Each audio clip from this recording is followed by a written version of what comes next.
Good morning and welcome back student to Shanti Kunj online classes. In previous lecture we learned about fraction and their types, also their advantage. So student, today we continue same chapter with disadvantage of friction. तो बच्चों, जहाँ पर हमें advantage की ज़रूरत होती है तो फ्रिक्शन हमारे लिए बहुत हेल्प भी करता है, और जहाँ पे हमें डिसएडवांटेज भी होती है वहाँ पे वो हमें खतरनाक भी साबित होता है. Like energy is wasted because of friction. हमारी ज़्यादातर एनर्जी फ्रिक्शन की वजह से वेस्ट हो जाती है. A lot of energy is wasted first to overcome the friction. तो पहले तो ये जो फ्रिक्शन को ओवरकम करने में ही हमारी बहुत सारी एनर्जी वेस्ट हो जाती है. Actual work can start only after this, और उसके बाद में ही हमारा एक्चुअल वर्क स्टार्ट होता है. Friction causes wear and tear on the rubbing surface. तो फ्रिक्शन की वजह से हमारे रविंग सरफेस पर वियर एंड टियर टूट फूट हो सकती है. The tyres of the vehicle, the sole of our shoes are some example of wear and tear. तो हम जो किसी व्हीकल के टायर्स होते हैं वो घिस जाते हैं, जैसे आपने देखा होगा एकदम रफ हो जाते हैं, तो वो भी किसकी वजह से होते हैं? फ्रिक्शन की वजह से. और जो शूज़ हम लोग पहनते हैं वो भी हमारे जो घिसने लगते हैं, टूट फूट हो जाती है, वो भी किसकी वजह से? फ्रिक्शन की वजह से. ओवर हीटिंग भी हो जाती है फ्रिक्शन की वजह से. बहुत सारी मशीन्स ऐसी होती हैं जिनमें ज़्यादा फ्रिक्शन होता रहेगा तो ओवर हीटिंग होने लगती है. Friction causes heat. This increase the temperature of many parts of the machine. तो ये हमारी मशीन के बहुत सारे पार्ट्स में क्या कर देता है? टेम्परेचर राइज कर देता है. That's why might be harmful at times. और फिर क्या हो सकता है? वो हमारे लिए खतरनाक साबित हो सकती है. Proper cooling should be done to avoid the breakdown of the machine. और इसीलिए हमें क्या करना पड़ता है कि उसके लिए एडिशनल इक्विपमेंट यूज़ करने पड़ते हैं ताकि उसकी कूलिंग भी होती रहे. अगर ओवर हीटिंग हो जाएगी तो क्या होगा? हमारी मशीन डैमेज होने के बहुत ज़्यादा चांसेस हो जाते हैं, और उसकी इफ़िशियंसी भी ठीक से वर्क नहीं होगी, इफ़िशियंसी भी अच्छी नहीं होगी, तो मशीन भी मतलब हमारे लिए यूज़फुल इतना नहीं रहेगी, बहुत जल्दी ख़राब हो जाएगी. सो ये सारे फ्रिक्शन के हमारे डिसएडवांटेज हैं. Reducing friction. अब हम फ्रिक्शन को रिड्यूस कैसे कर सकते हैं? The main cause behind the friction is the roughness of the surface is in contact. तो मेन कॉज क्या है कि जो भी सरफेस है उसका उस पर रफनेस की वजह से ही फ्रिक्शन होता है. Thus anything that is capable of reducing the roughness between surface can reduce friction. Some techniques of reducing friction are given below. तो कोई ऐसी चीज़ हम सरफेस के बीच में लगा देते हैं जिसकी वजह से हमारा फ्रिक्शन कैसा हो जाए? रिड्यूस हो जाए. इसके लिए कुछ टेक्निक्स भी हम यूज़ करते हैं. Using wheels and ball bearing. तो हम लोग क्या करेंगे? अपनी मशीन में बॉल बेयरिंग होते हैं और व्हील्स बेयरिंग भी होते हैं, उनका हम यूज़ करें, जिससे क्या होगा? फ्रिक्शन कम होता है. Vehicle have wheels to facilitate their motion. Luggage also have wheels as rolling friction is less than sliding friction. तो इसके लिए हम लोग क्या करते हैं? व्हील्स में व्हीकल्स में व्हील्स लगा देते हैं. जैसे आपने लगेज वाला जो सूटकेस रहते हैं उसमें भी हम लोग व्हील्स लगे हुए देखते हैं ना, तो उससे क्या होता है? फ्रिक्शन कम हो जाता है. As rolling friction is less than sliding friction. Rolling friction sliding friction से कम होता है ना. It is for this reason that ball bearing are used in parts of machine to reduce friction. और इसीलिए हम बॉल बेयरिंग का use करते हैं जिससे हमारा फ्रिक्शन बहुत कम हो जाता है. पॉलिशिंग. हम क्या करेंगे? अपने सरफेस के ऊपर पॉलिशिंग कर देंगे जिसकी वजह से फ्रिक्शन कम लगेगा. Friction is reduced on polishing the surface at it become smooth. और वो इससे वो स्मूथ हो जाएगा. लुब्रिकेटिंग मतलब कोई ग्रीसिंग चीज़ हम लगा देंगे, जैसे ऑयल ग्रीस वगैरह. इस तरह से भी क्या होगा कि उसमें प्रॉपर स्मूथ स्पेस हो जाएगी और फिर फ्रिक्शन कम लगेगा. Applying a lubricating substances like oil, grease reduce friction. The friction between the surface of the object and the layer of lubricant is much less. तो होगा क्या कि जब हम कुछ ग्रीसिंग या ऑयल वगैरह लगा देते हैं तो सरफेस के बीच में अब फ्रिक्शन कम हो जाता है. In some cases parts of machine get heated up too much and reach a very high temperature. कुछ केस ऐसे होते हैं कि मशीन बहुत ज़्यादा हीट करने लग जाएगी और टेम्परेचर बहुत ज़्यादा बढ़ जाता है. In such a situation graphite may be used as a lubricant. तो इन केसेस में हम क्या करेंगे? ग्रेफाइट मटेरियल्स का यूज़ करेंगे एज अ लुब्रिकेंट. तो लुब्रिकेंट के रूप में हम ग्रेफाइट लगाएंगे. Streamlining the object. किसी ऑब्जेक्ट को हम किस तरह से व्यवस्थित कर सकते हैं। On streamlining the object we can minimise the fluid friction. Streamlining से हम क्या करेंगे कि फ्लूइड फ्रिक्शन को हम कम कर सकते हैं। The friction force exerted by fluid is called drag. Friction force जो कि फ्लूइड फ्रिक्शन की वजह से लगता है उसे हम बोलते हैं drag. Friction is minimum for streamline shape with is narrow in front and broad at the back. तो इसमें क्या होगा कि जब स्ट्रीमलाइनिंग शेप आ जाता है, स्ट्रीमलाइनिंग शेप कैसा होता है, जैसे हमारा बोट का होता है, एरोप्लेन्स वगैरह का होता है, उसकी वजह से क्या होगा, फ्रिक्शन कम लगता है। और इसीलिए ही क्या होता है कि हमारे मछलियाँ जो होती हैं उनका भी सेम वैसा ही शेप होता है, तो वो भी इजीली पानी में स्विम कर पाती हैं। Birds, fishes, aeroplanes, missiles, rocket, cars have streamline body to reduce friction. तो इसीलिए इनकी बॉडी कैसे स्ट्रीमलाइन बनाई जाती है और इसी वजह से उसका फ्रिक्शन कम हो जाता है और that's why they do their work. Friction due two year is called year resistance. अच्छा, जो ईयर द्वारा फ्रिक्शन लगाया जाता है उसे हम ईयर रेजिस्टेंस कहते हैं। यहाँ एक एक्टिविटीज दी हुई है, friction depend upon the nature of surface in contact. इस एक्टिविटीज को आप कर सकते हैं और इससे आपको इसका और क्लियर हो जाएगा। Now move to topic increasing friction. अगर हमें फ्रिक्शन इंक्रीज करना है तब हम क्या करते हैं। जैसे कुछ जगहों पे ऐसा होता है कि हमें फ्रिक्शन नहीं चाहिए, अगर हमने फ्रिक्शन ज़्यादा यूज़ कर लिया तो क्या होगा, लाइक अगर हमारे हम लोग चल रहे हैं फर्श पे और हमारे जूतों में अगर फ्रिक्शन नहीं है तो क्या होगा, हम लोग फिसल जाएंगे। तो इन कुछ जगहों पे हमें फ्रिक्शन की ज़रूरत भी होती है। तो at time friction become a necessity. In such cases, we need to increase the friction, which is done in following ways. Grooves are made on tires to increase friction between the road and the tire. This prevent the slipping of the vehicles. आपने देखा होगा जो tyres होते हैं उनमें grooving होते हैं, एक गड्ढे गड्ढे से होते हैं ना, तो वो किस लिए रखते हैं, ताकि रोड और हमारे व्हीकल्स के बीच में क्या आ जाए, फ्रिक्शन आ जाए, जिसकी वजह से वो स्लिप ना हो। During rainy season sand is thrown on slippery road to prevent them from any kinds of accident. अच्छा, रेनी सीजन में क्या होता है, अगर आप चिकनी मिट्टी के ऊपर पैर रखते हैं तो फिसल जाते हैं ना, तो वहाँ पर अगर सैंड पड़ी हुई है, अगर हम उस पर पैर रखते हैं तो वो फ्रिक्शन का वर्क करती है और हम वहाँ पे नहीं फिसलते हैं। तो इस तरह से हम एक्सीडेंट से बच पाते हैं।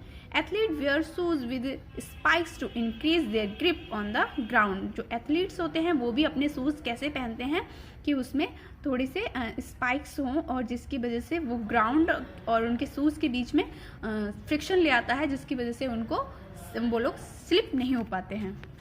The force of the friction due to air and water is called fluid friction. तो एयर और वाटर द्वारा जो फ्रिक्शन लगाया जाता है उसे क्या बोलते हैं, fluid friction. When cars and aeroplanes move at very high speed, their motion is opposed by friction offered by the air molecules surrounded them. तो एयर और कार्स और एरोप्लेन्स में फ्रिक्शन क्या करेगा, उनको अपोजिट डायरेक्शन में मूव करने से रोकता है। The friction of the air produce what is called drag which oppose the motion of the vehicle. To reduce drag, automobile, ships and aeroplanes are given a special shape called streamline shape. तो इस तरह से मैंने बताया था अभी आपको, streamline shape से क्या होता है कि उनका जो फ्रिक्शन होता है वो कम हो जाता है और इसीलिए हम लोग एरोप्लेन्स वगैरह में इनका जो शेप बनाते हैं वो लोग स्ट्रीमलाइन शेप बनाते हैं। Now come to topic lubricant. It must have happened a number of time with you that moving your bicycle become tough for you और इट स्टैंडर्ड मेकिंग नॉइस। तो आपने कभी कभी क्या देखा होगा कि आप अपनी साइकिल जब चला रहे हैं तो उसमें से बहुत सारी नॉइस आने लगती है। Then what did you do, तो हम लोग क्या करते हैं, simply you got it oil. और हम क्या करते हैं, जब उसमें से आवाज़ आने लगती है हम उसमें ऑयल लगा देते हैं। There are many other machines of common use like sewing machine, ceiling and table fans, lock and key etc. which need to oil or pressed from time to time for their smooth functioning. तो हम लोग क्या करते हैं, जब भी हमारी machine, सिलाई मशीन है, सीलिंग फैंस है, टेबल फैंस है, या लॉक और की, इन सब में अगर कभी कभी क्या होता है, ये लोग ठीक से वर्क नहीं कर पाते हैं ये सब चीज़ें, तो हम क्या करते हैं उसमें ऑयल डाल देते हैं। तो इससे हमारा क्या होगा कि मशीन स्मूथ फंक्शन फिर से करने लग जाती है। Material like oil, grease, graphites are put in between the moving parts of the machine to reduce friction. तो हम लोग क्या करेंगे, ऑयल, ग्रीस या ग्रेफाइट का यूज़ करके मूविंग पार्ट में हम डाल देते हैं, जिससे फ्रिक्शन रिड्यूस हो जाता है। This process is known as the lubrication, और इस प्रोसेस को हम लुब्रिकेशन बोलते हैं। The material used for reducing friction are known as lubricants. जो मटेरियल हम यूज़ कर रहे हैं उसे क्या बोलते हैं, lubricant. Lubricant form a layer between the surface two moving parts so that they no longer rub directly on each other. Lubricants क्या करेगा, दोनों पार्ट्स के बीच में एक स्मूथ सरफेस ले आता है, जिसकी वजह से अब रबिंग होना बंद हो जाती है। Now the moving surface slide past easily on a layer of lubricant. और अब क्या होगा कि जो मूविंग पार्ट्स है वो इजीली मूव करने लगता है लुब्रिकेंट की वजह से। Lubrication is not limited to simple home devices. Lubrication केवल घर की चीज़ों में ही नहीं, और भी बहुत सारी चीज़ों में यूज़ करते हैं। All machine in industries and factories need to be lubricated regularly from time to time, or else their parts not only make noise while working but also get broke or rubbed off soon। तो बहुत सारी machine जैसे industries, factories वगैरह, इन सब में भी हमें lubrication की ज़रूरत होती है, ताकि हमारी जो मशीन है वो ठीक से वर्क करे। Sometimes the opening and the closing of a door start making noise. A few drops of oil put in this hangs reduce friction and remove the noise. तो कभी कभी हमारा डोर वगैरह भी नॉइस करने लगता है, तब हम क्या करेंगे, ऑयल पुट कर देते हैं, जिसकी वजह से नॉइसिंग बंद हो जाती है। आई होप आप लोग लुब्रिकेशन को समझ गए होंगे। अब हम पढ़ते हैं using balls, rulers and wheels rolling friction. Friction को रिड्यूस करने के लिए हम लोग मशीन में बॉल बेयरिंग, रोलर बेयरिंग और व्हील बेयरिंग का यूज़ करते हैं। Let's read about the ball bearing. Can you imagine the plight of the driver who is given a car to be driven without wheels? क्या आपने कभी भी बिना wheels के किसी ड्राइवर को कार चलाते हुए देखा है? It is not only car, think of any other means of the transport without wheels. आपने केवल कार नहीं, ऐसी बहुत सारी चीज़ें हैं जिसमें बिना व्हील्स के हम लोग ट्रांसपोर्ट नहीं कर सकते। Beside vehicles, heavy suitcases, pram to carry small children, heavy cupboard which may require shifting etc are also provided with wheels for their easy movement। तो आपने ऐसी बहुत सारी चीज़ें देखी होंगी जहाँ पर हम लोग व्हील्स का यूज़ करते हैं, जैसे कि सूट केस में भी देखे हैं, और बच्चों के कैरी करने वाले स्मॉल प्रैम्स होते हैं उसमें भी, कवर्ड में भी नीचे व्हील्स लगे रहते हैं जहाँ हमें इजीली शिफ्ट कर सकते हैं। तो इससे क्या होता है कि हमारा मूवमेंट बहुत ही ज़्यादा ईजी हो जाता है। Look at the picture, ball bearing and roller bearing. This is ball bearing and this is roller bearing. Ball bearing में ये इस टाइप से राउंड बॉल्स टाइप से होते हैं, रोलर बेयरिंग में इस तरह से सिलेंड्रिकल शेप में बेयरिंग्स होते हैं। Okay, there are large number of industrial and domestic machine where one part rotate और रिवॉल्व अबाउट अनदर। ऐसे बहुत सारे इंडस्ट्रीज़ वगैरह या डोमेस्टिक मशीन हैं, बहुत सारी मशीन हैं जिनमें हम लोग ये बॉल बेयरिंग्स का यूज़ करते हैं। To minimise the friction between two parts where one of them is in circular motion, small metallic balls और cylinders are kept between them in well design slots. तो इसमें हम क्या करेंगे कि हम फ्रिक्शन को मिनिमाइज करने के लिए टू पार्ट्स के बीच में सर्कुलर मोशन में, या जो हमारी स्मॉल मेटेलिक बॉल्स होती हैं वो उनको सिलेंड्रिकल शेप में भी बना सकते हैं, बॉल्स के रूप में भी बना सकते हैं। वो हम क्या करेंगे, बहुत अच्छे से डिज़ाइन किए हुए स्लॉट्स रहते हैं उनके बीच में हम पुट करते हैं, और उसकी वजह से उसमें क्या होगा, मूवमेंट होता है। The system of metal balls in their slots or socket is known as ball bearing, and that of metal cylinders in their slot is known as roller bearing।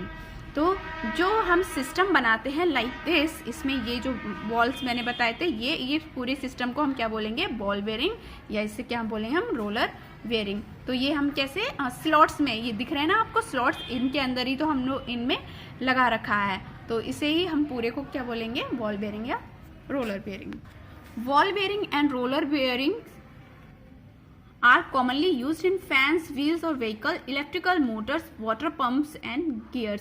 तो इनका यूज़ हम ज़्यादातर किस में करते हैं, कोई भी साइकिल्स और या फिर हमारी कोई भी व्हीकल्स हुए उनमें करते हैं, इलेक्ट्रिक मोटर्स में करते हैं, वाटर पंप, गियरिंग वगैरह में भी इसका यूज़ हम बॉल बेयरिंग का और इसका यूज़ करते हैं। Uses of ball bearing will reduce the friction by factor of more than 100 times, तो लगभग 100 गुना ज़्यादा इससे फ्रिक्शन कम हो जाता है। यूजिंग पाउडर, तो पाउडर का भी यूज़ करके हम फ्रिक्शन को कम कर सकते हैं। While playing carrom you must have use talcum powder on the carrom board to smoother the movement of the striker and coins on it. तो आपने देखा होगा हम लोग जब कैरम खेलते हैं तो उसके ऊपर टैल्कम पाउडर डाल देते हैं, इससे क्या होगा कि हमारा जो स्ट्राइकर होता है बहुत इजीली मूव कर पाता है। पॉलिशिंग द सरफेस पॉलिश करके भी हम फ्रिक्शन को रिड्यूस कर सकते हैं। Sometime when we use lubricant और ball roller bearing in not practically possible, the two surface और moving parts in contact are buffed and polish to make them as smooth as possible. तो कभी कभी क्या होता है कि हमारा लुब्रिकेशन और ये जहाँ पर बॉल बेयरिंग और रोलर बेयरिंग भी फेल हो जाते हैं, वहाँ पे जहाँ पे ये काम नहीं कर पाते, तो वहाँ पे हम क्या करते हैं, सरफेस को पॉलिश कर देते हैं। The surface may even be electroplated to giving them a smooth finish. Polishing also help in minimize friction to a considerable extent. तो हम लोग क्या करेंगे यहाँ पर इलेक्ट्रोप्लेटिंग वगैरह हम जब करते हैं तब स्मूथ सरफेस बनाने के लिए पॉलिशिंग कर देते हैं। सो स्टूडेंट यहाँ पर हमारा चैप्टर कंप्लीट होता है। Look at some points. Friction is offered by one object और the another only when they are in contact. तो फ्रिक्शन कब आता है, जब दो ऑब्जेक्ट कॉन्टैक्ट में आते हैं तब होता है। ओके, नेक्स्ट है friction is a necessary evil. तो फ्रिक्शन को एक नेसेसरी एविल भी बोला गया है। नेसेसरी एविल मतलब एक ऐसा खतरनाक चीज जो हमें ज़रूरी भी है। लाइक जैसे हम बोलते हैं ना, एविल मतलब क्या होता है, दुष्ट आत्मा। In some cases it is necessary to increase friction. कुछ केसेस में ऐसा होता है कि हमें फ्रिक्शन की ज़रूरत होती ही होती है, और कुछ केसेस ऐसे होते हैं जहां हमें फ्रिक्शन की ज़रूरत नहीं है, तो वहाँ पे हमारी क्या हो रहा है, मशीन की इफिशिएंसी ख़राब हो रही है, हीटअप हो जा रहा है। तो इन केसेस में हमें नहीं चाहिए, तो वहाँ पर ये एबल बन जाता है। और जहाँ पर ये हमें ज़रूरी है, लाइक जैसे हमें चलने के लिए शूज़ में हमारे क्या रहते हैं, ग्रुप्स वगैरह रहते हैं, तो वहाँ पर हमें फ्रिक्शन की ज़रूरत रहती है, तो वो हम वहाँ पर हमारे लिए वो नेसेसिटी हो जाती है। तो friction occur due to interlocking and regularities in the surface. Friction waste energy, wear out the rubbing surface and generate heat. तो वो कहाँ पे जब हमें एनर्जी की ज़रूरत होती है और वहाँ पे हमारी बहुत सारी एनर्जी वेस्ट हो जाती है फ्रिक्शन की वजह से, तो वो हमारा एविल की तरह वर्क करता है। Okay student, now move to exercise. Tick the correct आपको खुद करने हैं। पिछले लेक्चर में भी बताया था। फिल इन द ब्लैंक्स देख लो, मैंने बता रखे हैं, खुद से करने हैं। Match the following, answer the following question. What are the various type of friction. इसके लिए आप यहाँ से आंसर लिखेंगे। ये फोर्थ है, ऑल 4 को आपको करना है क्वेश्चन नंबर 1 में। क्वेश्चन नंबर 2 देखिए, why is friction reduce on lubricating a surface. 2 का आंसर आप यहाँ से पूरा लिखेंगे, द मटेरियल यूज्ड से लेकर लेयर ऑफ लुब्रिकेंट तक। 3rd देखिए, explain the action of the ball bearing. इसका आंसर आप ये पूरा लिखेंगे, to minimise the friction between 2 parts से रोलर बेयरिंग तक। Next question, what are the advantage of friction. 4th में इसमें आपको यहाँ से लिखना है, फर्स्ट पॉइंट में ये लिखना है अवर अटेम्प्ट टू वॉक तक, फिर सेकेंड पॉइंट ये कंप्लीट करना है, 3rd पॉइंट, 4th, 5th, ये 5 पॉइंट्स आपको लिखने हैं एडवांटेज में। क्वेश्चन नंबर 5th देखिए, why is friction said to be necessary evil. इसके लिए आप आंसर यहाँ से लिखेंगे, फर्स्ट लाइन ये लिखेंगे, सेकेंड लाइन ये कंप्लीट करेंगे, फिर 3rd लाइन आप ये करेंगे और ये हीट तक कंप्लीट करेंगे। ओके स्टूडेंट, यहाँ हमारा चैप्टर कंप्लीट होता है। नेक्स्ट लेक्चर में फिर मिलेंगे नेक्स्ट चैप्टर के साथ में, तब तक के लिए बाय बाय, टेक केयर।